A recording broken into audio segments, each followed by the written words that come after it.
everybody, my name is Rachel Kowski. This is Amy Shelley and Dylan Blake. Hi. Hello. We decided to do our project on refractive index and Snell's law.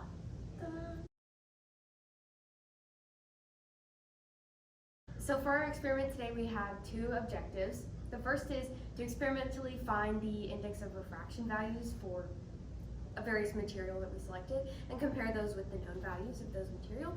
And then the second is to separate the colors, take the index of refraction values for each separate color, average those values, and then compare that to the known index of refraction value.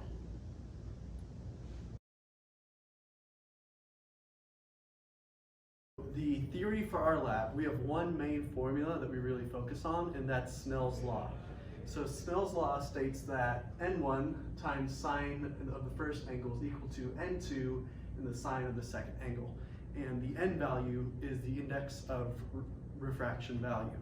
Every material that's used has a different index of refraction value. So for example, air has a value of 1, while water has a value of 1.33.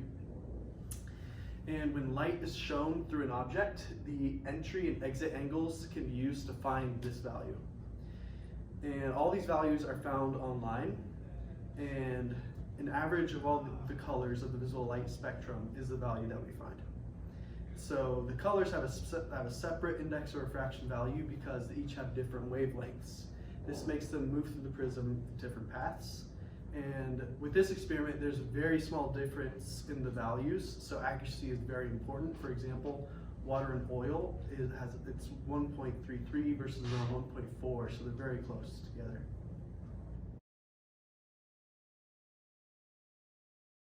So for our experiment, this is a list of everything we use. This is the light machine.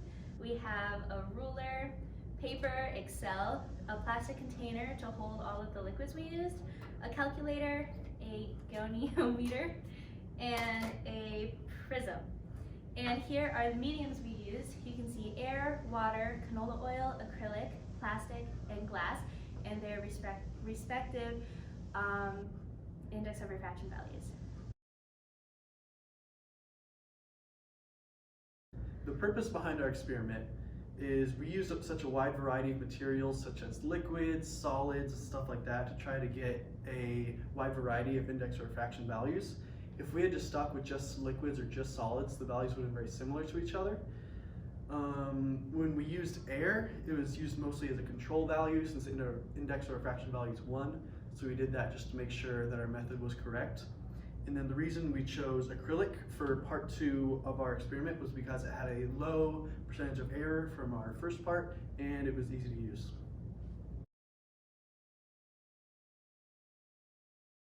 Here are the methods for the first section of our experiment, part 1. First, you set up a light source flat on a table in a room that is dimly lit. We're choosing to do this on the whiteboard right now just to show you more clearly. You put the material being tested on a piece of paper at an angle in front of the light source. For our example, we're doing acrylic. Then you trace the outline of the object and mark the light beam coming in and out of the object. We would recommend using a flat edge for better accuracy. And then Dylan is showing it on a larger scale just so you can see what we're talking about. You remove the object and then draw a line where the light traveled inside of the material from point A to point B. And then you use a goniometer to measure the angle of incidence. Now this is done by making a line perpendicular to the traced outline of the object, like so. And the angle between that and the beam of light is the angle of incidence. Find the angle directly across from the one that you just measured for the second part of the equation for angle 2. And then you plug those values into the formula to find the index of refraction value for the material tested. And then you would just repeat this for each of the different materials. Yeah.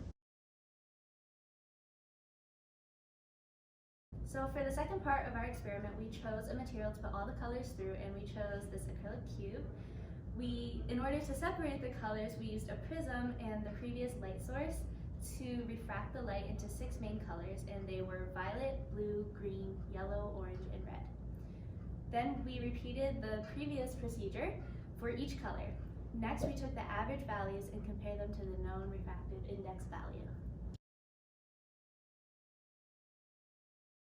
This is the data that we found in our experiment.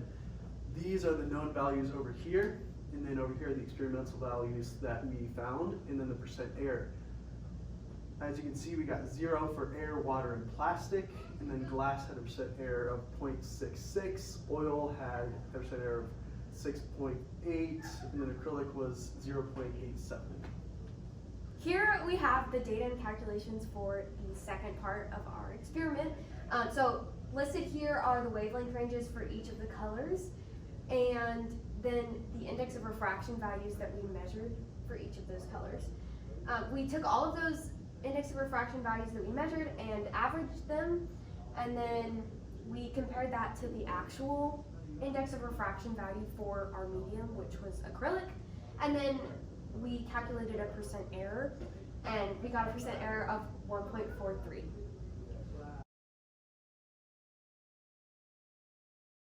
Results for the first part of our experiment showed that the index of refraction values for air, water, and plastic were exactly the same as their known values. Glass and acrylic both were under 1% error, and oil was the highest with an error percent of 6.85. Results for the second part of our experiment showed that the index of refraction values for all the different colors were 1.47, and the known value was 1.49. That leaves a percent error of 1.43%. The conclusion for our experiment, for part 1, our values were all very close to the known values, with the largest percent error being just 6.85, and that was oil. This is most likely because the oil that we used could have been made slightly differently with different ingredients in different solute concentrations to change the value. Overall, we found this experiment to be very successful, and then for part 2, the percent error was only 1.43, which is very low. And this means that our data is accurate and that the index of refraction values for each of the colors do average out to be the given value. And another thing that we found with the experiment is that larger the wavelength, the larger the index of refraction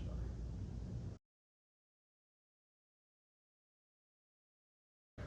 There are a couple of improvements that we think we could make in this experiment.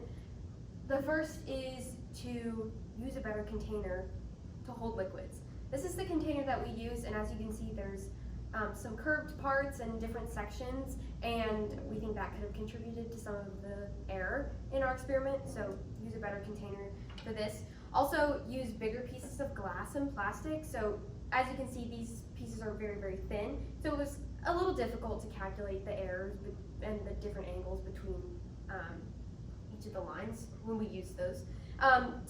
We could use a more powerful light to make measurement more precise and easier, and then maybe use a colored laser instead of splitting the light with a prism. That would also make the measurements more precise.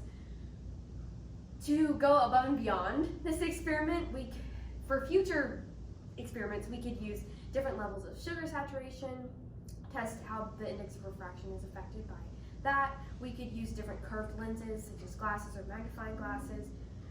We could measure the perception of objects underwater, and then we could use a wider variety of solids, diamond types of glass, ice, etc., and then different types of liquids. So comparison across different types of oils, or using colored liquids, benzene, ether, and others.